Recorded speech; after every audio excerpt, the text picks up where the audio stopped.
record this meeting. Okay, now we're recording. That was the thing I knew I was gonna forget. Cool. With us also today we have, I don't know, Brian, if you wanted to say something before I continue. Yeah, sorry, my internet just popped off for a second there. But hi, thanks for inviting me. Stoked to be here. That's all I have to say. Awesome. So Todd and Brian are going to help me out too with all the fun, interesting facts about these new bikes that we're launching. And with us also we have Hannes from Finland, who is going to help us with them. So if you have any questions throughout this presentation, just feel free to write in the chat that's located at the bottom of your screen, or ask them throughout or at the end. We'll have it pretty open-minded. Hannes is helping out with the Finnish, so if you want to ask him Finnish, Henrik is going to help out with the Norwegian. I should know Norwegian, but I'm going to be honest and say that I might miss something. And then we have some Danes as well helping out with the Danish. So with that said, I think we should jump straight into my presentation and not take your entire time.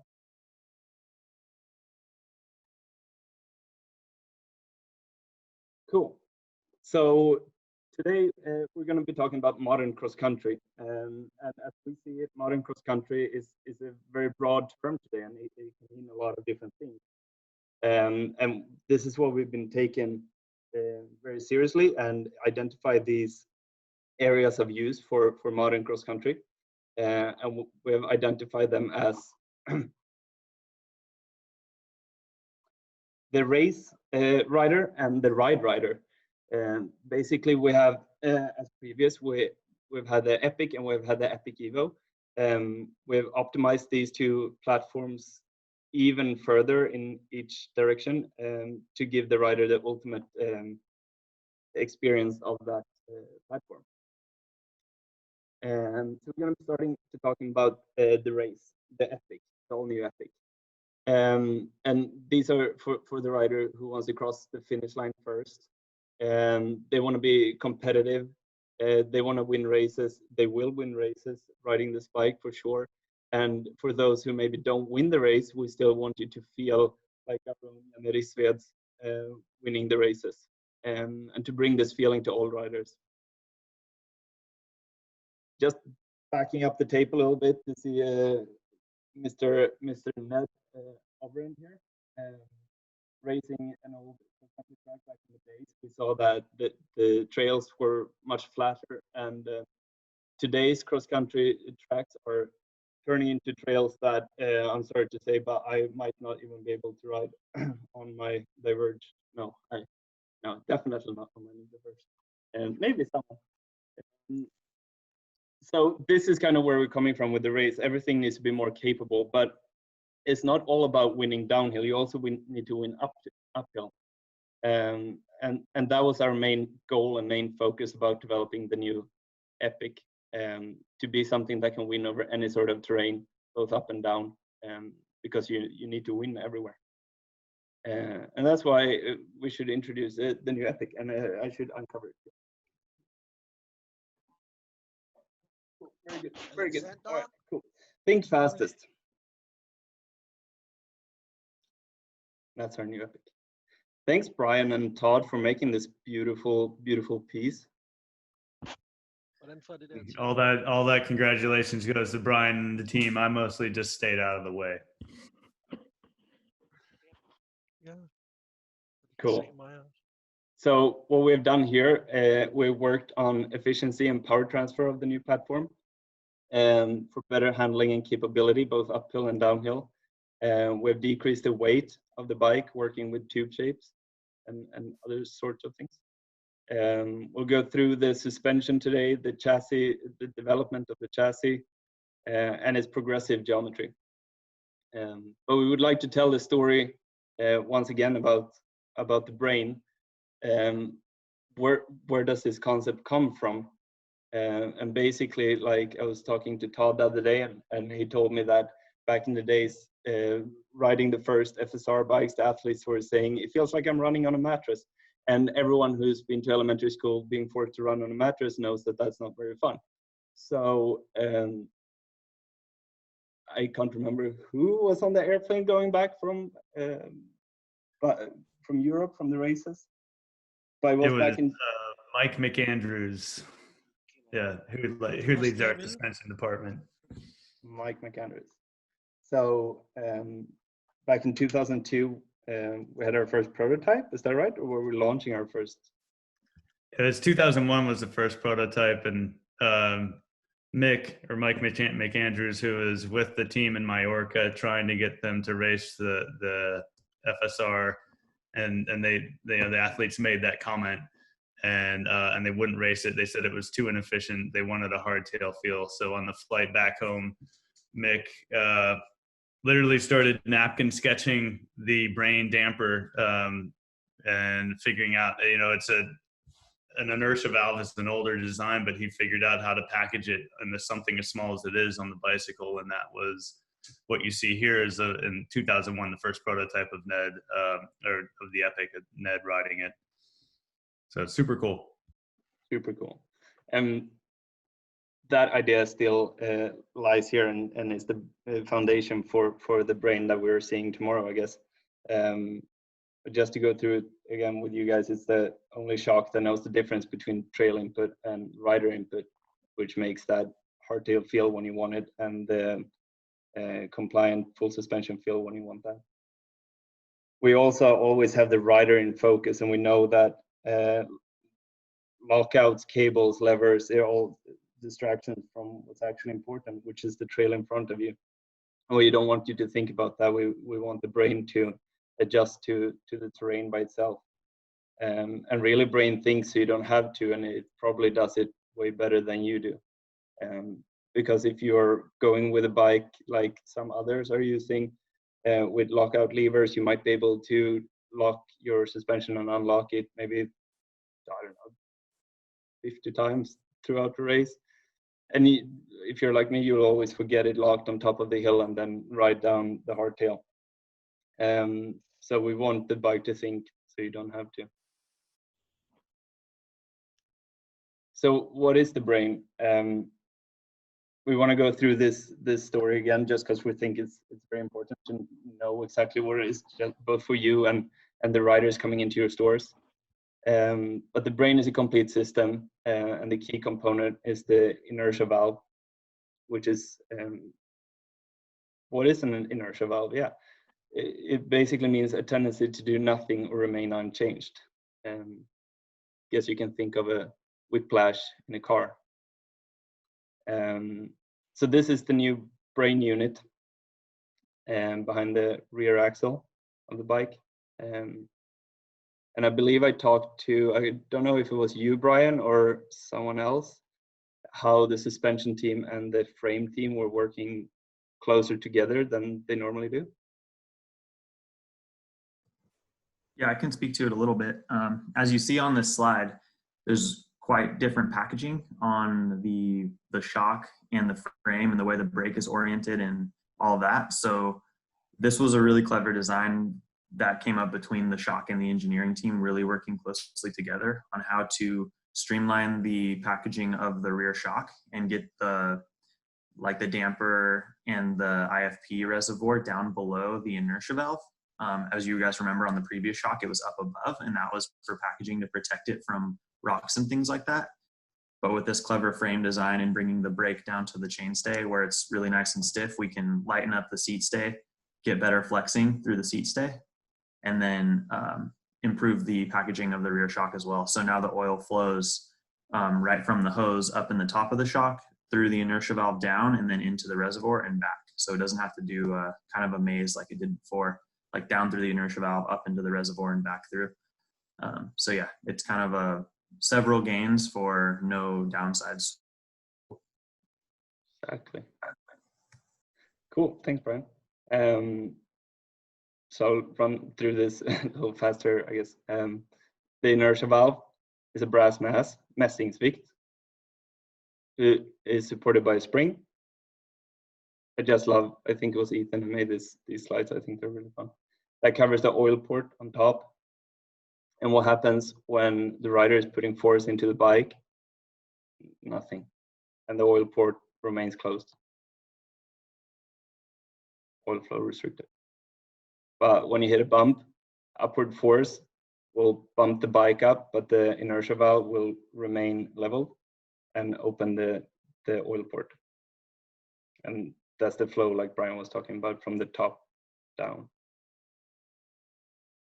So with the new brain equipped shock, we've also put in our recommended experience cross-country tune on this for efficiency and speed. It's thanks to that simplified oil flow, the platform is much firmer, and thanks to, I guess, because we optimized this for racing, right? So we didn't see the need for the autosag, for example, and we wanted to use that space instead for improved tunability.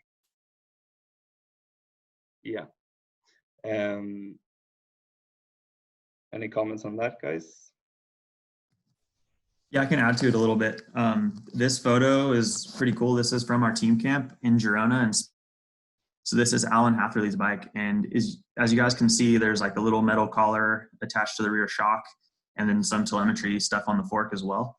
And it's really cool because we can put this on a bike in about 5 minutes, whether it's on a World Cup track or a small test loop. The riders can go and ride it. Send it down a trail, loop us back. We can plug it straight into the computer, analyze everything, see the shaft speeds, and adjust damping and air spring so that we're getting a really balanced ride feel out of the bike. And by being able to do this on not only the racers' bikes, but also our own bikes over in Morgan Hill in California, we can really dial in like what riders are after as far as feeling goes, and then how to get the rear shock and the fork to ride in a balanced way. And that's something that's new over the past 4 or 5 years. We've been doing this on the previous generation bike, figuring out the shortcomings of that and how we can improve them.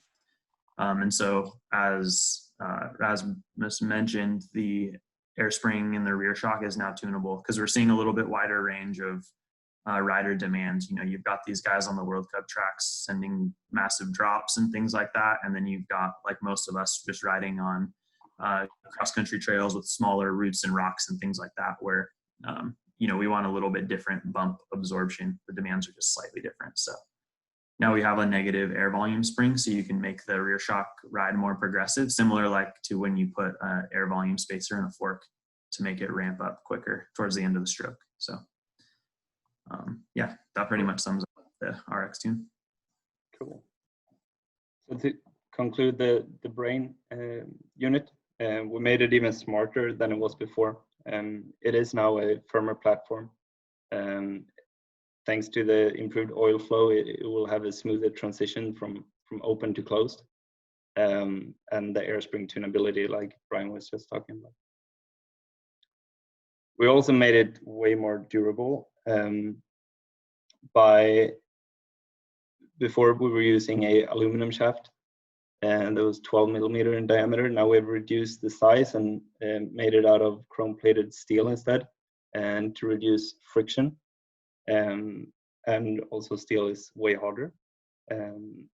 So that combined with the use of double bushings creates a shock that could be compared to a downhill shock, basically. And super stiff, super durable, and some new O-rings probably and other techy stuff. This is just another shot of the double bushings a little bit closer. If you one more click, and then you'll just see that it's just a little bit more detail there. But I think, Brian, I don't know if you want to add anything to the double bushing and what that did to the durability of the shock that increased the longevity. Yeah, so with the previous generation shock, it had a conventional seal head, which just has the seal and a single bushing in it to guide it. And we found that, you know, as demands increase on the shocks and things like that, we had to increase the robustness. And I'm sure a lot of the retailers on this call have felt some of the pain with the previous damper durability wise. So this one, we made the bushing really wide, so it has a really long like kind of bracing angle, I guess, for the seal. So any loading that goes into the shock is braced really well, and then combined with the chrome plate on the shaft, it slides much better, and it's also much more resistant to scratching. So any air cavitation problems that we had in the past are completely gone now, and this thing is what we would call overbuilt for an XC shock, but we would rather be on the safe side of things than the other side. So in fact, it's so overbuilt that SRAM has a test that they run on all their shocks where they deliberately run a shock to failure, just to know at what point the shock fails. And this particular shock, they just ended up pulling it off for them. It just never failed. They just took it off. So it's definitely the most robust brain that we have ever made. Very super cool. And I guess that also talks a little bit about the IFP. We were using the IFP on a previous generation, not the last, but before that generation brain. And this IFP basically is the cylinder that the arrow is pointing to there. The cylinder is longer and it's smaller in diameter, which prevents it from walking motion and really helps it to slide straight through the tube. Right. And you guys did a marathon job of doing testing, and this is an early mule, an early prototype of the rear end with the old front triangle, I see. And they tested, I don't know if you did it all yourself, Brian, but someone did the testing 1,850 hours and 0 failures. That's a lot of riding, Brian. Yeah, it was a long time. That's over a couple different shocks, but in all over the world too.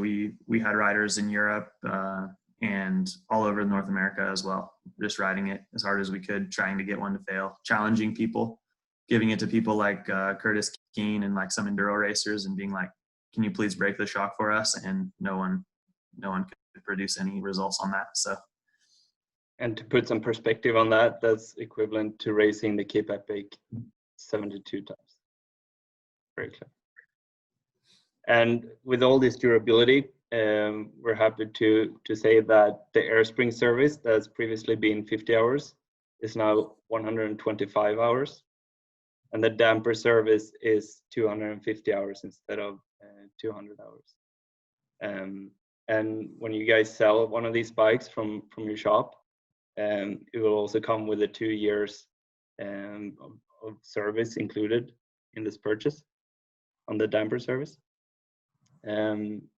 which we're alone about, I believe, offering this sort of service. So this is a very, very durable shock. And then it's equipped with the new SID SL fork from Rock Trucks. The brain technology in this one, I don't know if you want to share a few words, Brian, or? Sure. So the brain fork, still using the position sensitive brain that we had in the past fork. So, it has a small amount of free float travel at the beginning of the stroke, so the rider can sag into it easily, and the chassis rides really balanced, and you also get nice small bump compliance and traction on small chatter. But we've tuned it, so instead of being 25 millimeters deep into the travel, which we found was a little bit too deep for what racers really liked, we've moved it to 15. So now when you're seated on the bike and you're running that like 10 to 15 mils of sag when you're seated back, you get a little bit of small bump compliance, but when you stand up, you're right against the platform, ready to sprint or climb something steep, like you want that efficiency. So able to deliver it with that new tune. And then it's packaged in the new SID Ultimate chassis, which, provides better steering, has a stiffer crown, and that helps have a more positive front end feel.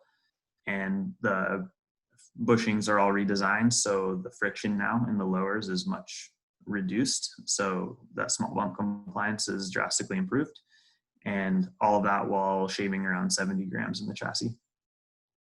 And it's also worth adding that the position sensitive, that 15 millimeters of free travel before the platform initiates is still adjustable.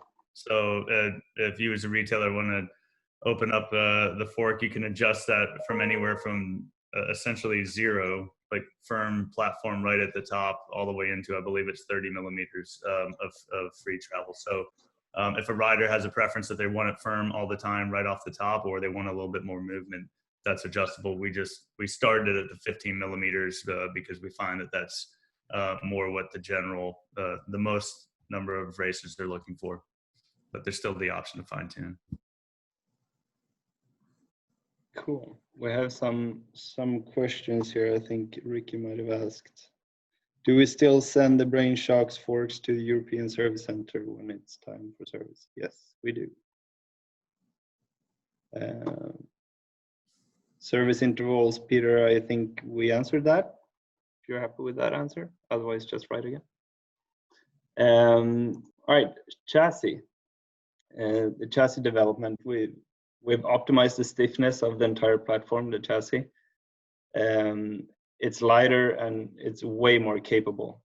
Even I felt that it was more capable. It makes me feel safe, but I also had a lot of fun. So the S-Works frame set is 100 grams lighter than the previous MY18 Epic S-Works frame set, and it gets a carbon link.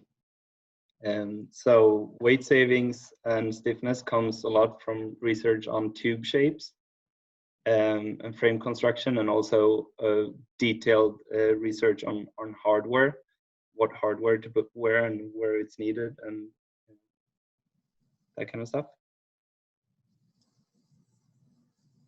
And the rear triangle, you see we don't have that FSR linkage in the rear anymore. So with oversized chainstays and a more compliant seat stay, we were able to have a perfectly balanced stiffness for cross-country racing, and also a 15% stiffer rear triangle. It's perfect for power transfer. Is this your bike, Brian? Now that's an early prototype, just kind of to show, like when we're testing early stuff for stiffness, we always test everything as a system. So we have the shock there, just seeing what kind of influence that has on the frame stiffness and things like that, make sure the whole package works well together. And yeah, just to go back to what we were just saying on the rear end stiffness, a big driving factor for that and a big goal from this bike was pedaling response. So a lot of riders, and particularly our racers, would say that they kind of wanted that snappy feeling that you get from a hardtail. And like, I'm sure you've all, when you're riding a bike and you're under a lot of load and you like shift to a harder gear, you kind of feel the whole bike like shake a little bit. And it happens more on full suspension bikes. You feel the whole thing kind of load up and there's just a little bit of flex and like mushiness there. So trying to tune that out through the rear shock tune and through the frame were big goals. And that's what you'll definitely feel when you get on the bike. It wants to accelerate out from underneath you when you put power down, which is really cool. And does that have anything to do with why the shock is more progressive? Yeah, a little bit. The damper and like the platform threshold is what delivers us the pedaling response for the most part. The more progressive leverage ratio really comes into play when you're riding through like smoother terrain and you hit that first initial bump without progressive enough leverage ratio, you kind of fall into the travel, and sometimes the shock might feel like it overstrokes or something like that. So now when you hit that initial bump and you kind of fall into the suspension a little bit, you're much more supported. So you don't like fall deep into the travel. You kind of, the brain opens and you're still supported and like you feel planted and good on the bike. You always know what the shock's going to be doing too. It doesn't have this like unpredictable feeling at all. Cool. And this kind of reflects today cross-country racing too, right? Yeah, just having more support when you're in that open mode. Exactly. Yeah. So everything for bringing you more confidence at speed. This bike has a slacker head tube. It has a lower bottom bracket and a longer reach and shorter chainstay. The bike comes at 67.5 degree head angle, I believe. And a lower bottom bracket to improve your rear tire traction while climbing, and at the same time bringing you safe between the wheels while going at speed, fast, super fast. So that's the new Epic. We have some questions here. What's the recommended sag percentage on these shock fork? We will send out a setup guide on that to everyone, but it's 27%. We're going off shock stroke, so it's 13 millimeters of stroke, which ends up being about 27% of wheel travel, but slightly different. It depends if you're measuring at the wheel or at the shock. It's a 52.5 stroke shock, so slightly different. Why so low bottom bracket? We went lower. Previously, we were one of the higher bottom brackets in the industry. We went lower to get the rider to be a little bit lower to the ground, like lower center of gravity really helps with cornering traction. And if you actually go back to the geometry slide really quick, you can look at the top of the seat tube and top of the head tube and realize that the whole bike is lower. It's not just like a lower bottom bracket and we kept the front end the same. We've really dropped the entire rider down. So that just gives you a much more planted and stable feel, which lends to all the goals we had with the Geo. Cool. And the rider weight limitations for the frame / bike? It's our standard rider weight limit. I want to say it's 110 kilograms. Cool. Does the race version accommodate the dropper post? Yes, of course. Does not come with it though. Yes. Cool. Should we move forward to the riders who are looking for still the same speed and you want the still responsiveness, but maybe you're not competing towards the finish line, you're maybe competing towards yourself and against the trail in front of you, up to fjället, up on the mountain, to feel that freedom. For you guys, we have the all new Epic Evo, and I thought this was so clever to put it back in, because cross country is all about course tape and number plates. Is this Ned, by the way? Yeah. Yeah, this is Ned again. It's also about this. That's not me. To you guys who bring the Epic Evo, a similar sibling to the Epic, and at first glance they might look very similar, but there are some main key differences. This one, just like the Epic, is purpose built for racing. This bike is purpose built for the Evo rider. And we worked with efficiency and power transfer here as well, because we see that is super important for this rider, and just as well as handling and capability, and lightweight and a progressive geometry. So here's the new Epic Evo compared to the last Epic Evo. Someone says no more lockout. No. So the Epic Evo, we wanted to use a more active suspension. This rider needs more active suspension, while still super pedal efficient. So on the Epic Evo, you won't find the brainer. It's a no-brainer. It comes with a head tube angle of 66.5 degrees, and it comes with a flip chip, which raises the bottom bracket 6 millimeters and head tube angle to 67 degrees. Compared to last year, the Epic Evo came with 100 millimeter. This time it comes with 110 millimeter in the rear. And so it's a super progressive cross-country geometry, basically, that accommodates a standard metric shock. And I guess they share the same front triangle. So is this, how has that work gone down with the front triangle, Brian? Like with the Epic Evo and the Epic, and how did you see that they the same front triangle? Both of the bikes have the same like race performance developed front end of the bike. So focused on the front end stiffness, tube shaping to reduce weight where possible, but maintaining the stiffness that we needed, of course. And then on the rear end side of things, the Evo has a dedicated linkage, shock extension, and rear triangle. So you can't switch between the two bikes very easily, of course. They only share the front triangle, but as we mentioned, the goals of the rider are in some ways the same, just slightly tweaked in a different way. So we found that we could share the front end and achieve the geometry that we needed. Does that answer your question? Cool. I think so. Yes. Thank you. So the front triangle in the different sizing, extra small to extra large, and the leverage ratio of the Epic Evo. So we worked a lot to increase the anti-squat factor of this bike to give it a more even more pedal friendly bike.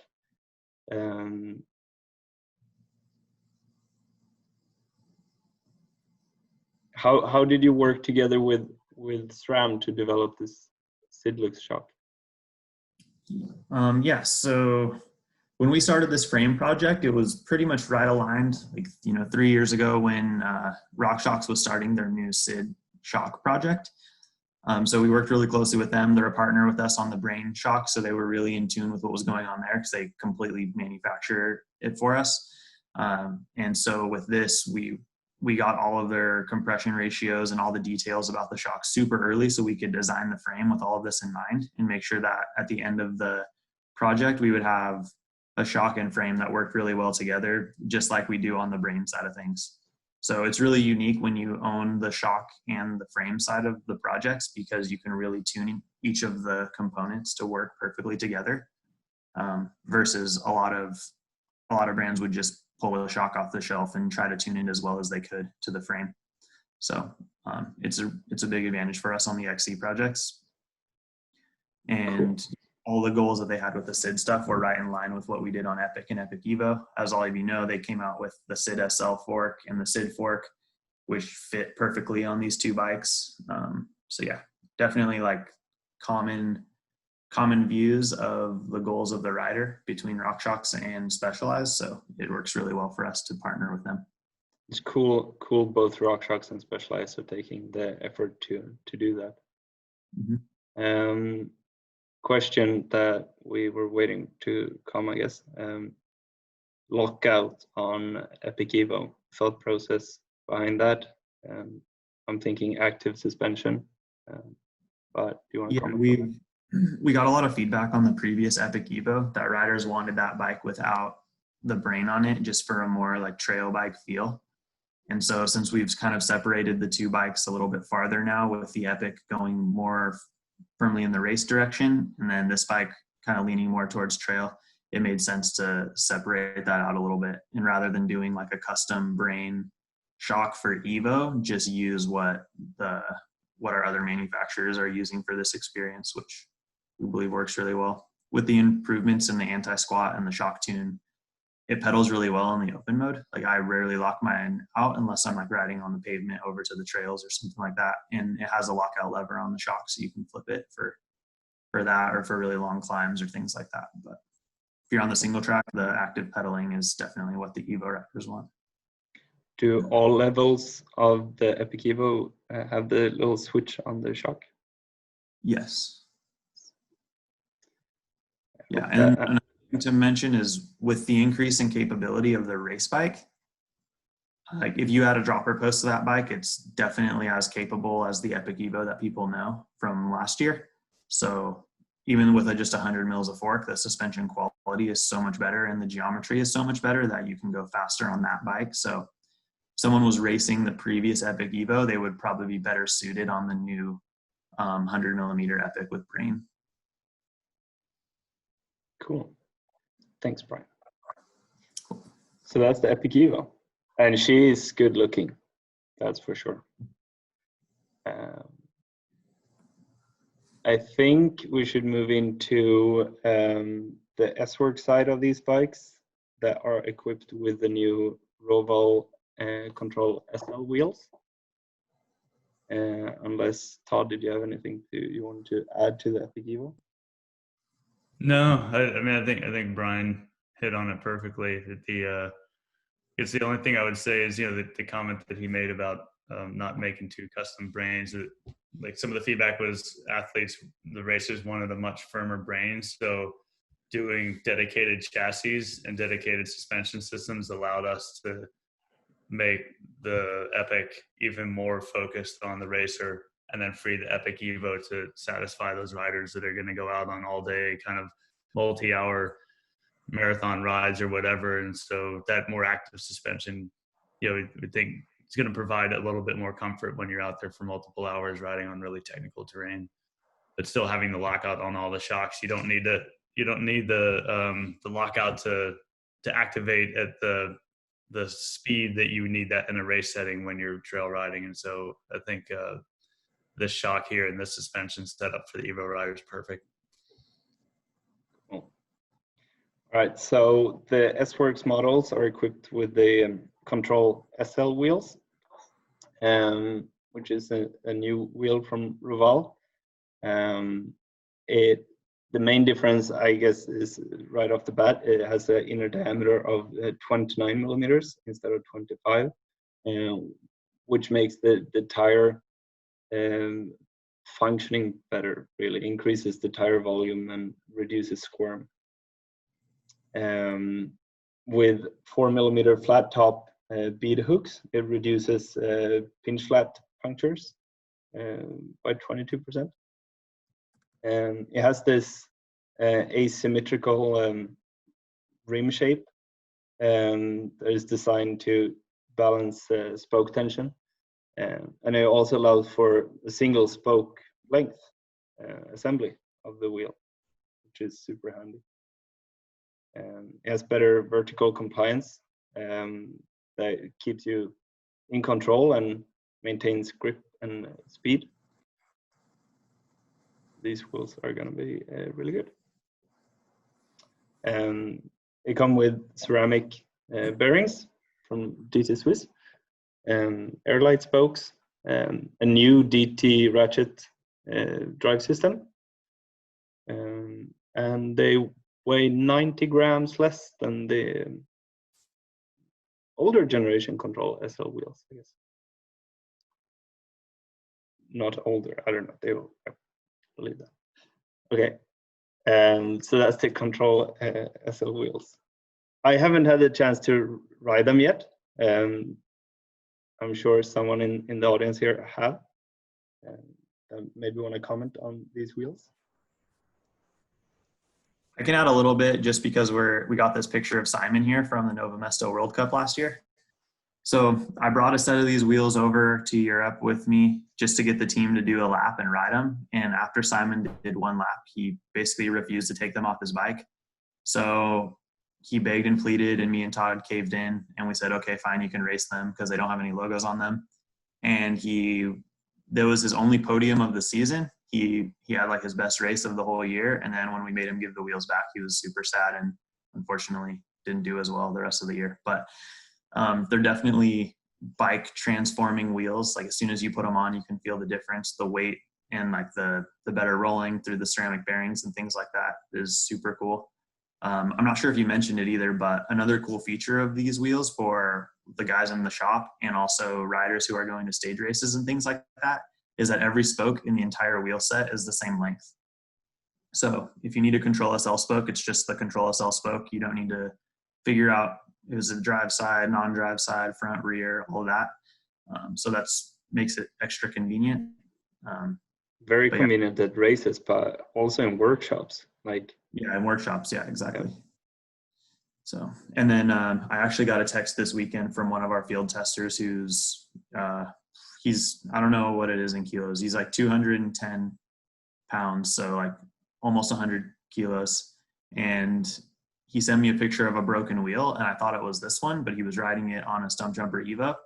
And then sure enough, it was not this wheel. He put his Traverse wheels back on because he was doing some enduro laps, and he broke one of those after testing these on his Stump Jumper Evo for over 6 months with no problems. So the impact and durability is very high, even though they seem like a Pinner XC wheel. I think they're going to change the mindset of what carbon wheels are doing these days, especially at the low weight.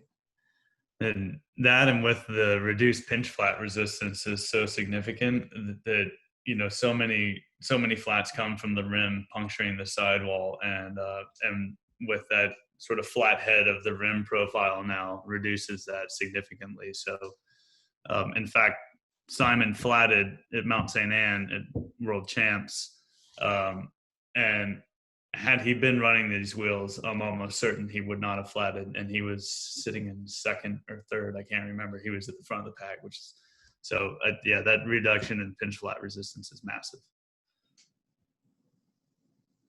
Cool. So I was thinking we were going to take some questions, but so these bikes launch tomorrow, June 3rd at 6 o'clock. Sweden time, Denmark time, Norway time, at 7 in Finland. And that's the Epic and Epic Evo. I just had a question.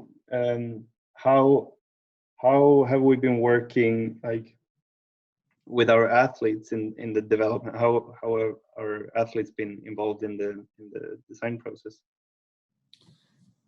They've been involved super early with this project. Obviously, we're constantly gathering feedback for them. So you could say, you know, the last 20 years they've been involved. But people like Ned and Christoph are super involved. They all have prototypes really early. The riders on like the World Cup team right now, they get to ride the bikes, but we don't usually give them a bike until it's closer to launch time, because they're, you know, they want to be comfortable on their race bike, and we don't want to cloud their heads too much with all the new stuff coming. But, you know, like almost, I guess it was a year and a half ago when they came to Morgan Hill for the Sea Otter race, we had them test the prototypes and give feedback. And then going over to Europe for the World Cups, like we'll do some like classified top secret little sessions where they can ride the bike on different terrain and things like that and give us feedback. And that helps us iterate as we get more along in development. But particularly the wheels, like Simon was very involved in that. When we sat down early on for those, we asked him like what rim width and like all these things that he saw as the future of what a cross country wheel would be. And that heavily pushed us in the right direction for these wheels. So they're definitely a big asset for us, having that factory team really close. Cool. We had another question. I don't know if you guys have that answer. All these 52 teeth cassettes now, can we put those on the new wheels? Yeah, you can put them on the new wheels. All the axis derailleurs are compatible, so if a rider wanted to switch to the bigger climbing gear, they could.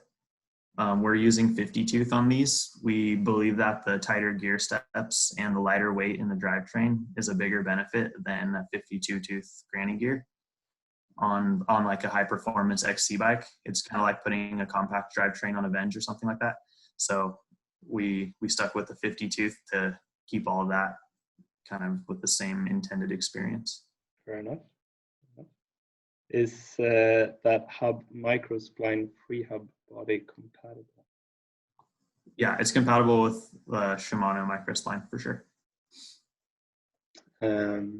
What is the reason that we don't launch the Epic or Epic Evo in an aluminum model? We decided to put those resources into focusing on the carbon one to make it better. It's not out yet. I don't know. We have something in the works that's a lower priced carbon model coming like later in September, but I don't know if the details have been shared on that yet. So you'll see something that's approaching where the alloy bikes were in the past, but definitely focusing on carbon with all the performance stuff now. Like we have Epic Hardtail, Tarmac, all of these categories that are carbon only. This is a performance bike. I think that summarizes that answer really. It's a performance bike and they should have the performance material. Mm-hmm. This is a good one. What is the largest size tire you can fit the rear frame? So the tires are designed around our Fast Track 2.3 on the 29 millimeter rim, which comes out slightly more than 2.4. So you can safely run any 2.4 tire in there with plenty of clearance. But that being said, we design with 8 millimeters all around the tire. So if you put a 2.6 in there, it would probably fit and be rideable. But if you get into some mud or something like that, you could run into rubbing issues, like if you go into a corner hard or something like that. That's not good. Cool. What is the weight? Weight question. What is the weight of S-Works Evo? Or I guess weight. The S-Works Epic is like 9.7. So these are weights, so size large bike, complete bike with tubes in the tires, like the way we take the photo shoot when we do the website photos. So just, you could probably get them a little lighter with tubeless, but it's 9.7 for the Epic and 9.95 for the Epic Evo. Thank you. Brian, there was a question earlier about frame weights. Did I miss? Yeah, you're right. The S-Works frame set. Because I only said it was 100 grams lighter. Yeah, it's 1869 is our weight for the S-Works frame with Now shock. we're talking pounds again. What was that? We're talking pounds now. Oh no, I just have, it's 1869 grams Oh, grams. for the Just- frame. Yeah. Cool.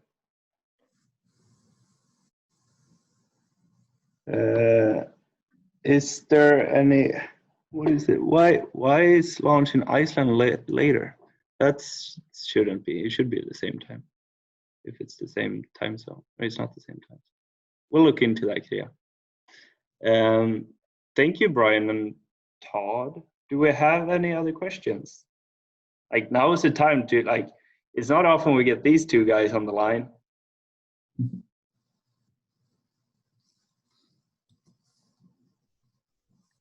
If you have any more questions after this, you're gonna go home, you're gonna sleep and dream about these bikes, and you're just gonna think about it so much. And then you're gonna come up with any questions. Please feel free to shoot me an email, and I'll make sure to answer it. William just Right. Good one. Todd, how do you approach this? I mean, these two bikes are really, it's 20 plus years of an obsession with speed, of making the fastest XC bikes possible. And yeah, for these two bikes, we've spent 2+ years developing them, refining them, working with the athletes, and we think that we've come out with the two absolute fastest, most fun bikes to ride, whether you're a racer and racing against 40 other people next to you and your finish line is physically a finish line, or if you are a backcountry all day kind of marathon rider and your finish line and you're racing against yourself on Strava, your finish line might be the next ridge line over, or how many meters can you climb in a day. Both of these bikes are absolutely purpose built to deliver the fastest, most fun ride possible in an XC experience. Awesome. And that would sell a lot of bikes, just to say that. Let's hope so. I just want to thank all of you for all of the support, and certainly for, it's certainly been a rough year for everybody getting to the point that we're here now. But bikes continue to be a shining light through all of this. As I think we've all seen our businesses grow, and it just tells us that we're in the right industry and we're doing the right thing. And I think we all believe that bikes can make things better. So thank you all for your support. We're super excited to bring this next set of bikes out tomorrow morning, and congrats to Brian and the engineering team and the suspension team, and there's tons of work went into this, so super exciting. For sure. Tomorrow night, just to like. Yes, yeah. Tomorrow night, your night. Cool. And please go in on spcu.com, and it should be live now, with a little disclaimer, not to say anything or talk about this bike yet, but the specialized Epic and Brain course should be up now.